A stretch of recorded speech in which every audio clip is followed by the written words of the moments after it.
자, 오늘 여러분과 함께 고난을 직면하는 우리의 태도, 이런 제목으로 사도행전 강해로 돌아가서 하나님 말씀을 증거하도록 하겠습니다. 사도행전 강해 12장을 우리가 오늘 다시 시작을 합니다.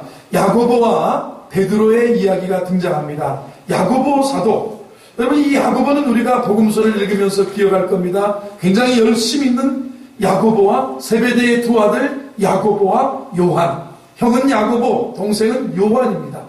그런데 어머니도 그렇고 이 형제들도 그렇고 정말 열심히 있었고 주님을 따라다니면서 미래에 대한 꿈도 있고 비전도 있고 욕망도 강했던 젊은이들입니다. 그래서 마가복음에 보면 예수님이 예루살렘에 입성하기 전에 주님 나라가 예루살렘에서 이루어진다면 우리 형제들 중에 하나는 오른편에, 하나는 왼편에 서서, 요즘으로 말하면 국무총리가 되고 하나는 부총리가 돼서 좌우에 우리 주님을 보좌할 수 있도록 해주십시오.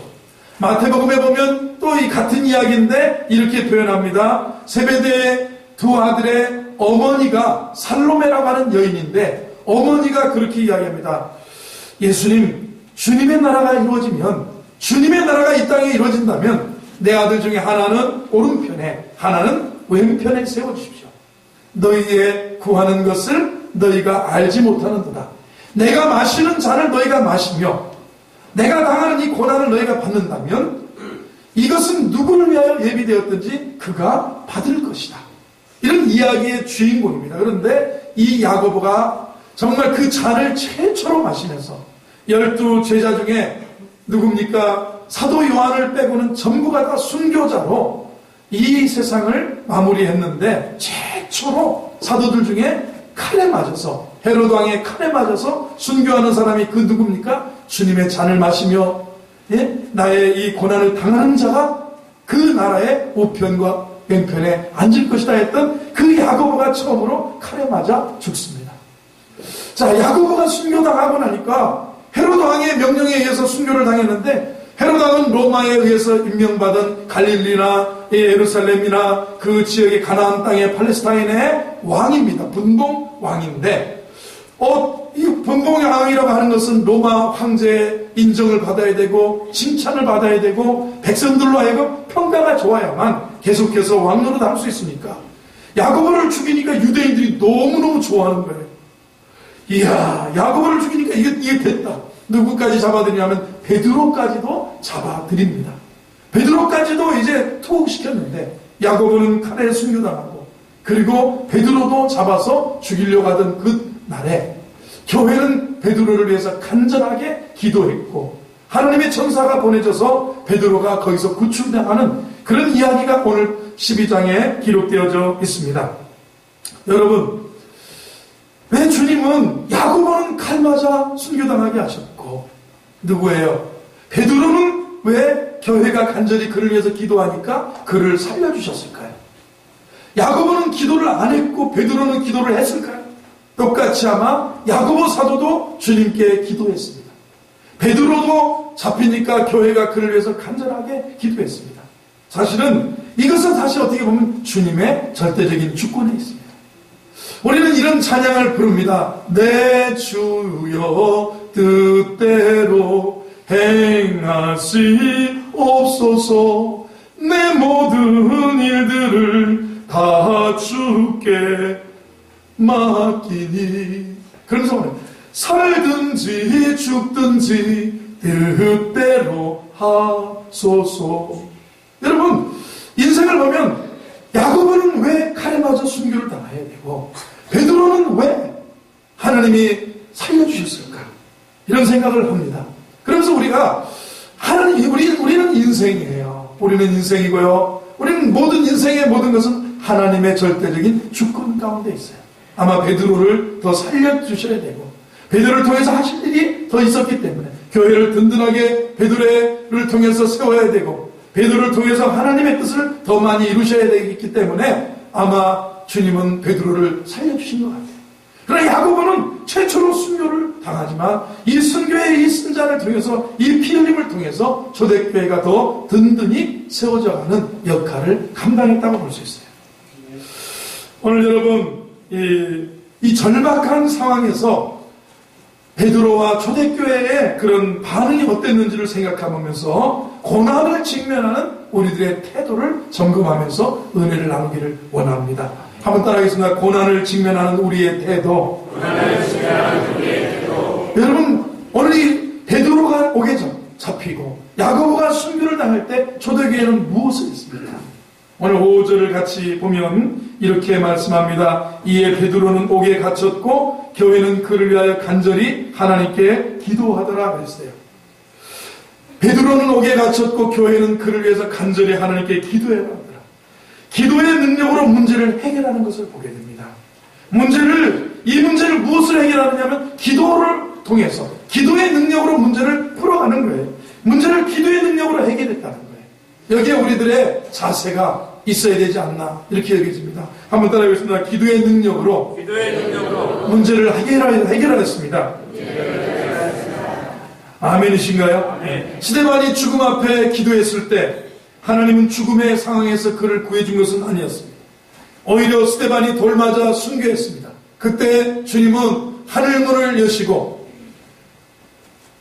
예수님이 보호자 위에서 어떻게 합니까? 벌떡 일어나셔서 스데반을 반가이 맞을 내가 하늘이 열리고 인자가 하나님 보호자 우편에 서 계신 것을 내가 보노라. 사람들이 더 열이 받쳐서 스데반을 향해서 돌을 던져서 스데반을 순교로 이끌어가는 것을 보게 됩니다. 그런데 하나님께서는 스데반의 죽음을 연기하시거나 스데반을 죽음에서 구해주시는 안 했지만 어떻습니까? 스데반으로 하여금 이 순교를 이길 수 있도록 하늘의 문이 열리는 것을 보고 주님이 살아계신 것을 보는 거예요.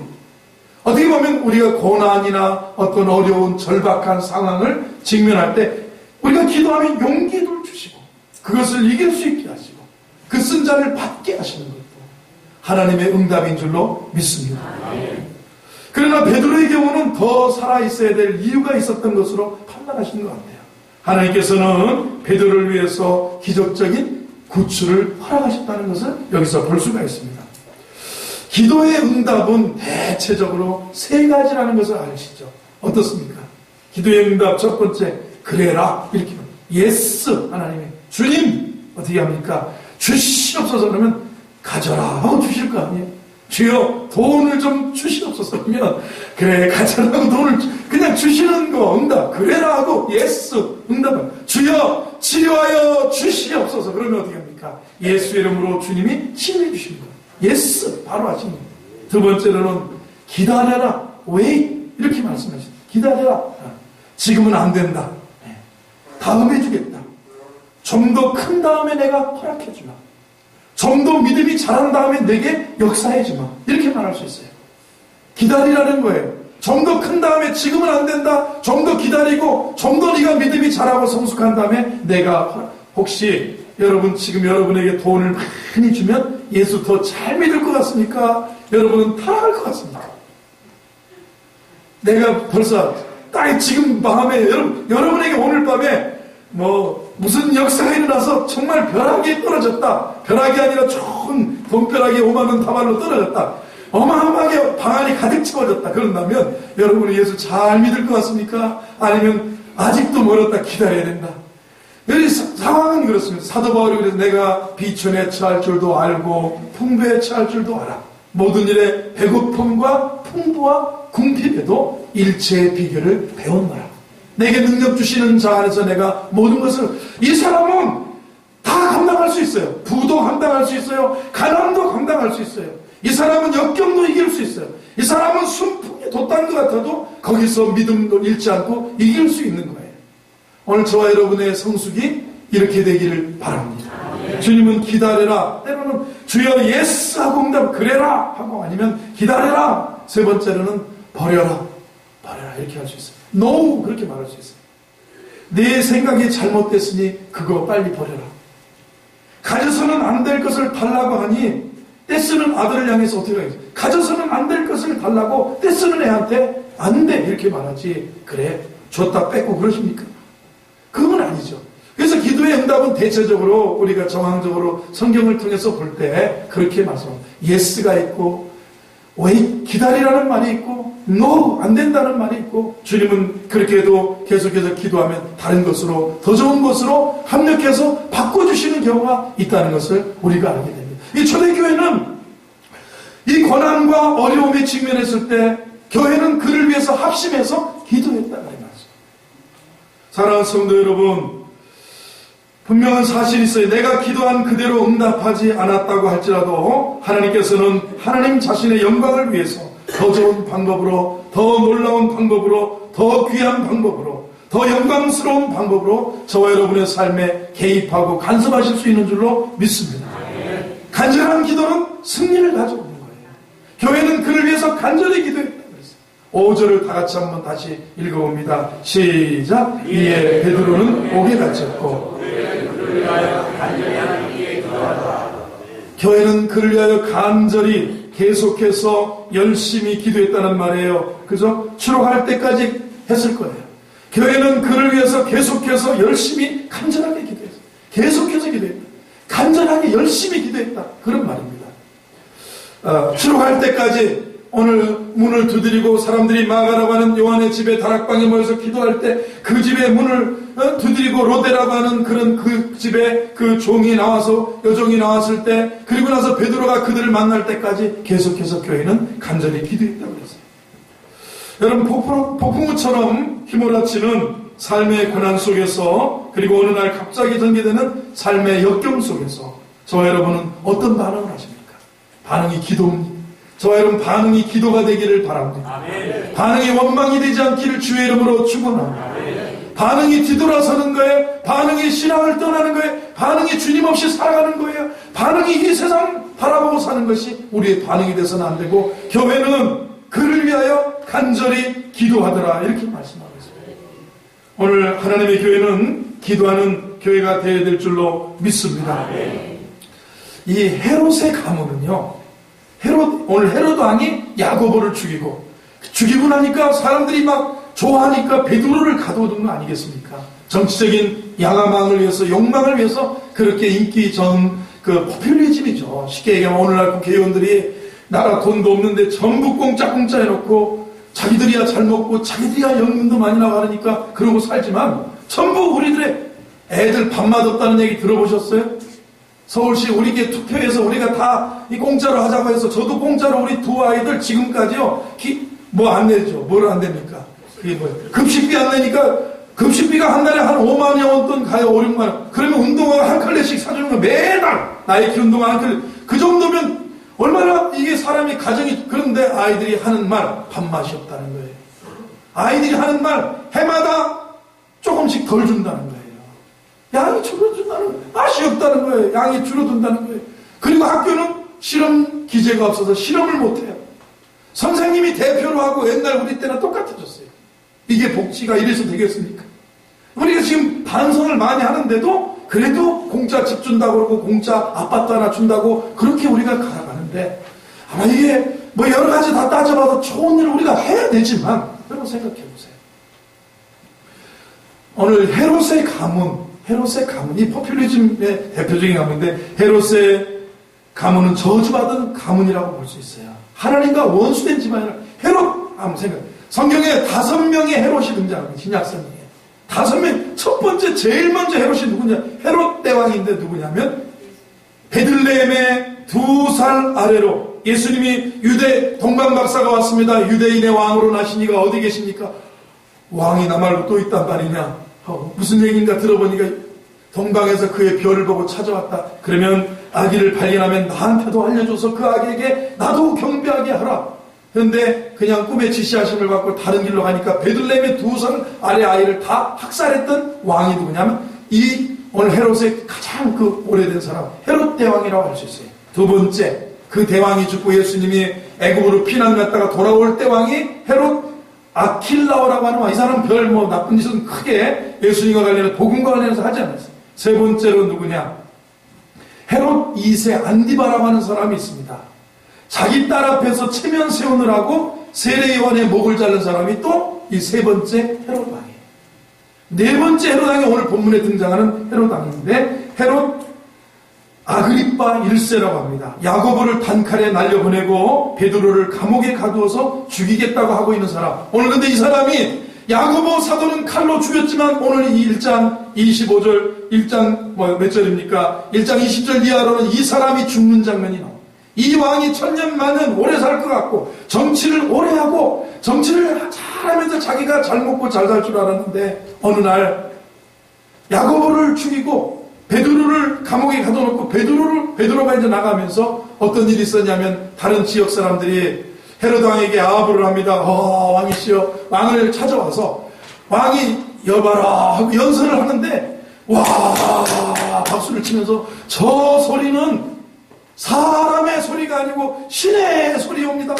김정은 북한 보면 지금도 보면 지난달에 신문을 보니까 동해안에서 잡히는 고기를 전부 트럭에다 싣고 서해안의 어떤 어촌의 그 기지에 동해안의 고기를 전부 갖다 놓고 거기다 놓고 서해안에 무슨 그 어장을 방문했다고 김정은이 막 그 뒤에 고기를 막 잔뜩 쌓아놓고 우리나라 대통령 그런데 가지 마. 그런데 막 거기서 막 고기 많이 잡았다 박수 쳤는데 가만 보니까 그 고기는 전부 동해안 고기랍니다. 참소 그렇게 이야기하는데 이 누구예요? 여러분 이 헤롯 아그리빠 이 사람이 오늘 그 사람들이 와서 왕이시여 왕의 소리는 신의 소리와 같습니다. 그 연기할 때 막 김정은 앞에 박수 치는 것처럼 그 이야기를 할 때 하나님께 영광 돌리지 아니했는데 너무너무 잘난 척을 하고 연설을 하다가 그 신의 소리라는 말에 감동에 딱 취해 있는데 요세푸스라고 하는 사람이 가만 보니까 단상에 갑자기 그때 무슨 새입니까? 갑자기 그 뭐라 그럴까요? 이 부엉이 같은 새가 하나 날라왔대요. 그 단상에 날라와서 부엉이가 보면 되게 막 눈이 이만하지 않습니까? 올빼미예요. 올빼미가 날라왔는데 눈을 딱 뜨고 자기를 쳐다보는 거예요. 헤롯이. 사람이 갑자기 사람이 교만해지거나 그러면 자기 사람이 중심을 잃어버리는데 균형을 잃어버리는데 헤롯 왕이 그 올빼미가 자기를 노려보는 그 눈에 갑자기 배가 아프고 갑자기 머리가 아프더라는 거예요. 그러더니 떼굴떼굴 그 자리에서 굴렀어요. 그리고 헤롯 이 왕은 헤롯 이 아그리빠 1세죠. 헤롯 이 아그리빠 1세는 야고보를 단칼에 날려보내고 베드로를 감옥에 가뒀던 이 사람은 그날부터 닷새 동안 떼굴떼굴 구르면서 배 아프다 그러고 머리 아프다고 그러고 딱 한마디 옳은 소리하고 죽었답니다.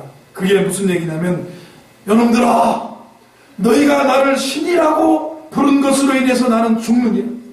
여러분들아 너희가 나를 신이라고 부르는 것에 의해서 나는 죽느니라. 그러면서 꼴까닥 하고 죽었다는 역사가 요세푸스의 기록이 있어요. 자 오늘 이 일을 보세요. 헤롯 이 왕은 누구를 죽입니까? 야고보를 칼로 죽이고 백성들에게 인기가 되자 베드로도 감옥에 가뒀던 그 이야기인데 이런 참 살벌한 초대교회 박해의 시대에 처음으로 있었던 그 일이 무슨 일입니까? 오늘 초대교회인들은 그 어려움 앞에 무엇을 하고 있느냐면 기도했다는 거예요. 고난을 직면하는 첫 번째 때들은 기도라는 거예요. 할렐루야. 아멘. 할렐루야. 아멘. 여러분 기도가 여러분의 반응이 되기를 바랍니다. 아멘. 기도가 여러분의 삶의 반응이 되기를 바랍니다. 아멘. 간절한 기도가 인생의 승리를 가져오는 줄로 믿습니다. 아멘. 두 번째로는 초대교회 고난을 직면하는 초대교회의 두 번째 태도는 하나님을 신뢰하는. 베드로를 보면 이 말이 6절을 보세요. 내일이면 죽는데 야고보는 칼로 죽었고 자기도 이제 내일이면 죽을 텐데 6절 시작. 헤롯이 그 전날 밤에 베드로가 두 군인 틈에서 두 쇠사슬에 매여 누워 자는데 파수꾼들이 문 밖에서 옥을 지키더니 헤롯이 잡아내려가는 그 전날 밤에 베드로가 두 군인 틈에서 쇠사슬에 매여 누워 자는데 파수꾼들이 문 밖에서 옥을 지키던데 전날 밤입니다. 여러분 내일이면 사형당한다는 전날 밤 잠이 올까요 안 올까요? 대개 종종 사형 집행하는 현장에 입회했던 대개 개인의 종교에 따라서 검사가 입회하고 개인의 종교에 따라서 스님이 입회하기도 하고 천주교 신부가 입회하기도 하고 그 다음에 기독교의 목사가 입회하기도 하는데 이 사형당할 때 자기 종교에 따라서 자기 요청할 수 있어요. 그런데 거기를 자주 입회했던 목사님들을 보면 이런 목사님들이 이런 이야기를 하셨습니다. 보통 사형의 날짜를 알려주지 않는다. 그렇게 얘기합니다. 그런데 자기 이름이 불려지고 자기가 죽는다는 결정적인 사실이 알려지는 날이 온다는 거예요. 아침이 이상하게 잘 나온대요. 아침이 전날부터 밥이 맛있는 거 나온다는 거예요. 전날 또 무엇을 먹고 싶냐고 물어본대, 내일은. 그래서 기분이 좀 묘한데 그걸 먹고 나면 몇 번 부른답니다. 그러면 그때 사람이 되게 바지에 다 실례를 하고 안 간다 그러고 이놈들아 나는 안 죽어야 되고 나는 사형수가 아니라고 하고 발악을 하다가 그러고 가는 게 대체적으로 사람들이 그렇게 한다고 합니다.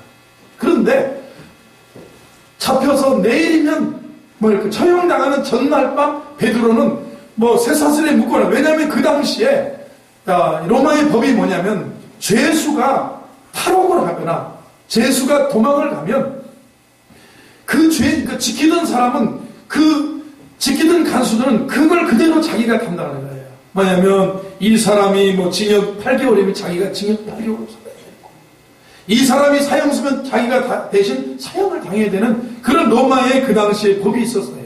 그래서 이 양쪽 양발 손에 이 쇠사슬을 묶어놓고 사람 둘이 단단하게 지키고 있었는데, 오늘 그런 와중에서도 베드로는 어떻게 합니까? 잘 참는 거예요. 이게 뭐냐면 하나님 믿는 평안한 거예요. 여러분, 우리 삶 속에 평안함이 넘치기를 바랍니다. 아멘. 여러분, 옆에 계신 평안함이 있기를 바랍니다. 이보세요. 평안하시기 바랍니다. 이보세요. 제가요, 기도라는 거, 이렇게 기도한다는 거, 얼마나 중요한지 몰라요. 마귀를 얼게 만들고 마귀를 무력하게 하는 그런 힘이 있어요, 기도는. 근데 기도는 사실 우리 성도들에게 중요한 건 어떤 짐으로 주어진 짐. 큰 무거운 짐이 아니라 사명의 짐이에요. 우리에게 성도는 각자가 가정을 위해서, 성도는 교회를 위해서, 성도는 나라와 민족을 위해서, 성도는 여러분이 다니는 회사를 위해서 기도해야 될 짐이 있어요. 성도는 여러분이 다니는 학교를 위해서도 기도해야 될 짐이 있어요. 짐이 있는데 대개 이 짐을 벗어버리겠다 그러면 인생에 더 큰 무거운 짐이 우리에게 다가온다는 걸 알아야 돼요. 강남의 명성교회라고 들어보셨죠? 텔레비전 설교 잘 나오시죠? 김삼환 목사님. 이분이 이런 얘기를 하셨어요.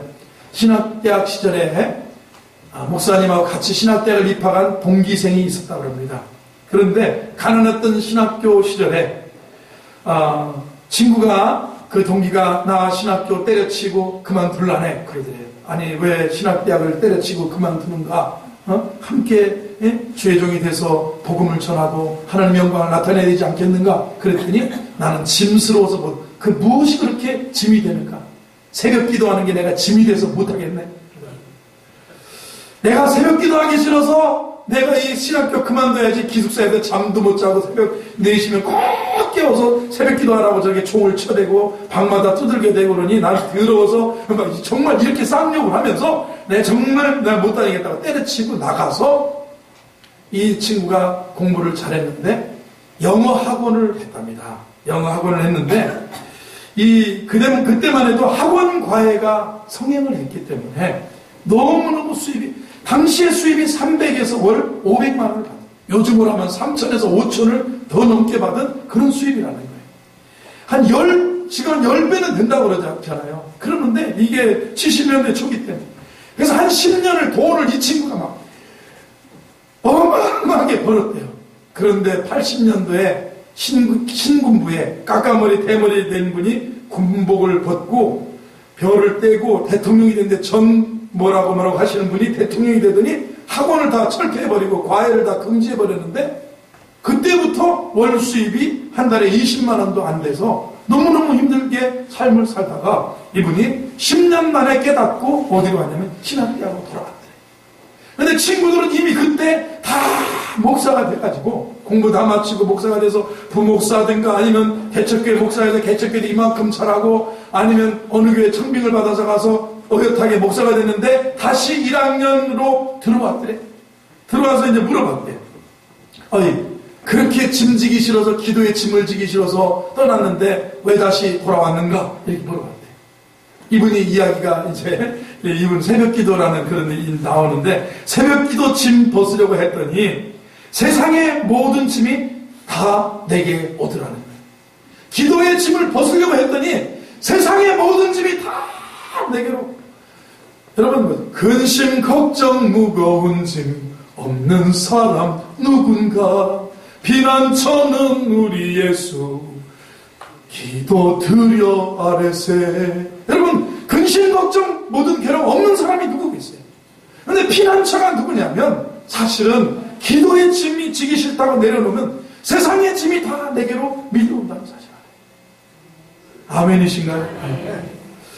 새벽 기도라고 하는 짐을 벗으려고 했더니 세상의 모든 짐이 내게 와서 완전히 내가 깔려 죽을 뻔하다가 내가 10년 만에 다시 신학대학으로 돌아가는 거거든요. 여러분, 자, 우리 주위의 성도들 한 10년, 20년, 30년 예수 믿은 여러분 주위를 한번 둘러보세요. 열심히 기도를 하는 성도들을 보면 인생 무지무지하게 가볍게 사는 것을 느낍니다. 기도가 싫다고 하늘 앞에 기도의 짐을 벗어버리고 살면요, 다른 짐이 와요. 내가 감당할 수 없는 세상의 무거운 짐이 나를 짓누르는 거예요. 마음의 짐, 마음의 시험, 무서운 짐을 내가 나 홀로 무거운 짐을 나 홀로 지고 견디다 못해 쓰러질 때 불쌍히 여겨 구원해 주리 은혜의 주님 오직 예수. 그랬어요. 여러분, 이 기도의 짐을 잘 지고 가는 분, 새벽 기도 늘 하는 분들 보세요. 늘 기도의 자리에 나와서 기도의 짐을 잘 지고 가는 믿음의 사람들 인생을 가볍게 살아요. 큰 짐 없어요. 뭐 이렇게 크게 속 썩일 일 없고 평안해요. 해피해요. 행복한 거예요. 아멘? 아멘. 기도를 안 하니까 아멘도 못하고 동의를 하자니 창피하고 동의를 하자니 자존심 상하고 목사 앞에서 아멘도 못하고 그러면 이거 깨져요. 이거 깨져야 돼요. 이 교만함이 깨져야 돼요. 아침에 깨어지기를 주의 이름으로 축복합니다. 청년들도 주위를 둘러보세요. 기도의 짐을 벗어버리고 인생을 내 멋대로 살아간 사람이 평안하든가 행복하든가 인생의 길이 수월하든가 보세요. 여러분, 짐이에요. 짐. 이 기도의 짐이에요. 근데 성도에게는 이 짐인데 이게 무겁지 않아요. 세상에서 제일 가벼운 짐이 이렇다고 한다면 그 기도의 짐이라고 생각합니다. 할렐루야. 여러분, 어떤 짐 지시겠습니까? 세상 짐 지고 살겠습니까? 아니면 우리가 예수님이 아니기 때문에 이 무거운 짐 감당 못해요. 우리가 기도의 짐 하나 지고 교회가 그를 위해서, 우리가 성도가 그를 위해서 기도하고 성도가 기도한다면 이 무거운 짐들이 다 예수의 이름으로 떠나갈 줄로 믿습니다. 오늘 하나님을 신뢰한 사람 인생 가볍게 사는 거예요. 여러분이 그런 인생 되기를 주의 이름으로 축원합니다. 하나님을 신뢰, 전날밤 그렇게 여러분 이런 평안함이 있기를 바랍니다. 옆에 계시면 평안하기를 바랍니다. 해보세요. 죽음을 앞두고 잠들고 있어요. 이게 어떻게 가능한가? 정말 이게 가능하겠어요? 6절을 잘 보세요. 헤롯이 잡아내려고 하는 그 전날 밤에 베드로가 두 군인들 틈에서 두 쇠사슬에 매여 누워 자는데 파수꾼들이 문 밖에서 오고 자는 거예요. 삶도 죽음도 하나님께로부터 주어진다. 그러니 나는 사나 죽으나 주의 것이다. 이런 마음이에요. 내 주여 뜻대로 행하시옵소서.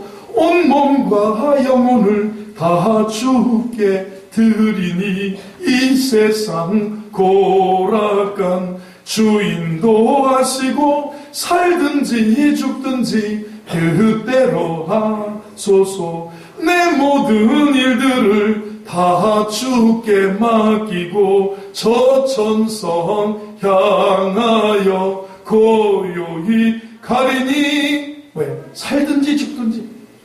이게 신뢰하는 거예요. 믿는 거예요. 이런 평안함이 우리 성도들에게 가득하기를 바랍니다. 베드로는요, 이 베드로가 그날 밤 잤잖아요. 베드로 기도하고 잤어요.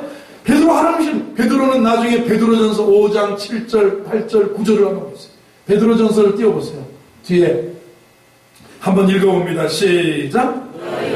다 주께 맡겨버리라. 이는 저가 너희. 이 베드로는 훗날 베드로전서를 쓰면서 베드로가 이렇게, 야, 내가 예전에 사도행전적으로 이렇게 살아보면 내가 감옥에도 가보고 내가 죽을 고비도 여러분들 염려 내가 지고 갈 거 없어. 너희 염려를 다 주께 맡겨버리라. 이는 그가 너희를 권고함이라. 8절 시작.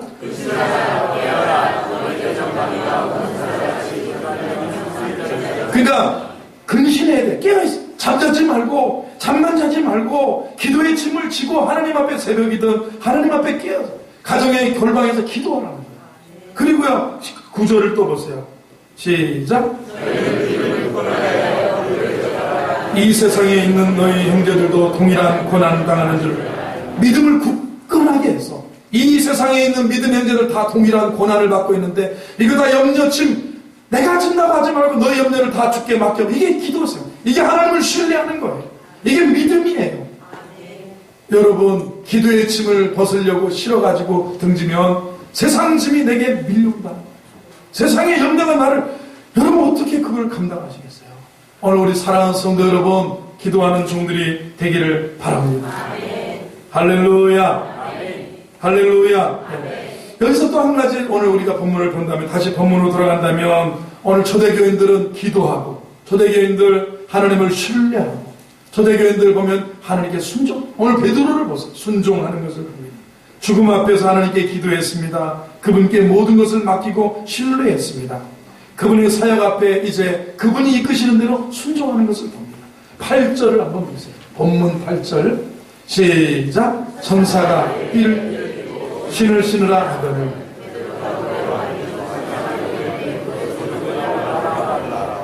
7절부터 보면 호련히 주의 사자가 나타나며 옥중에 광채가 빛나며 또 베드로의 옆구리를 쳐 깨워 이르되 급히 일어나라니 쇠사슬이 그 손에서 벗어진지라. 8절에 천사가 이르되 띠를 띠고 신을 쓰느라 하거늘 베드로가 그대로 하니 그 천사가 또 이르되 겉옷을 입고 따라오라 하는데 9절에 베드로가 나와서 따라가랬어요. 계속 누구냐고 물어보지도 않아요. 아니 누구십니까?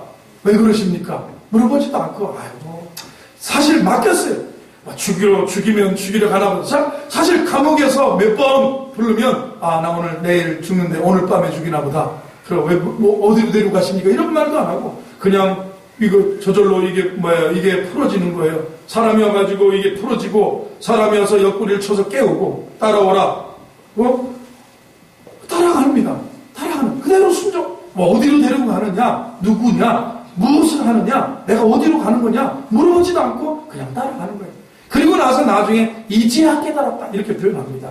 10절부터 보면 이에 첫째와 둘째 파수를 지나 시내로 통한 쇠문에 이르니 문이 저절로 열리는지라 나와서 한 거리에 지나며 천사가 곧 떠나더라.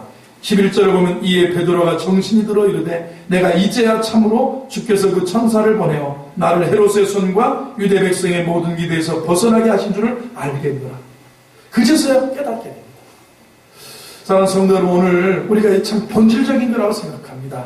헤롯의 그 악함 앞에서 헤롯의 그런 대중 인기 영합주의에 빠져서 헤롯이 야고보 사도를 칼로 죽이고 그리고 백성들이 좋아하니까 베드로를 가두었습니다. 그런데 교회는 그를 위해서도 간절히 기도하니 하나님 뜻이 있었는지 베드로를 구해주시고 살려주시고 다시 한번 베드로에게 기회를 주시는 것을 보게 됩니다. 자, 고난을 직면할 때 우리의 태도가 어떻습니까? 여러분 어떻게 기도로 반응합니까? 하나님을 신뢰하고 반응합니까? 하나님이 이끄시면 순종하며 반응합니까? 아니면 우리가 예배를 등지고 믿음을 등지고 성령을 거역하고 불순종하면서 내 고집대로 아니라고 하면서 성령을 거역하고 살아가는 우리의 모습은 되지 말아야 될 줄로 믿습니다. 할렐루야. 우리 사랑하는 성도들 믿음으로 기도함으로 신뢰함으로 순종함으로 살아가는 복된 종들이 되기를 바랍니다. 미국의 이야기를 하고 마무리하겠습니다. 미국의 16대 대통령 하면 누굽니까? 아브라함 링컨입니다. 링컨은 백악관을 기도실로 만든 대통령이라고 별명도 우리나라 전광 목사님은 그렇게 지었는데 자기 집에 늘 떠들고 다닐 때 우리 집엔 발전소가 있다고 했습니다.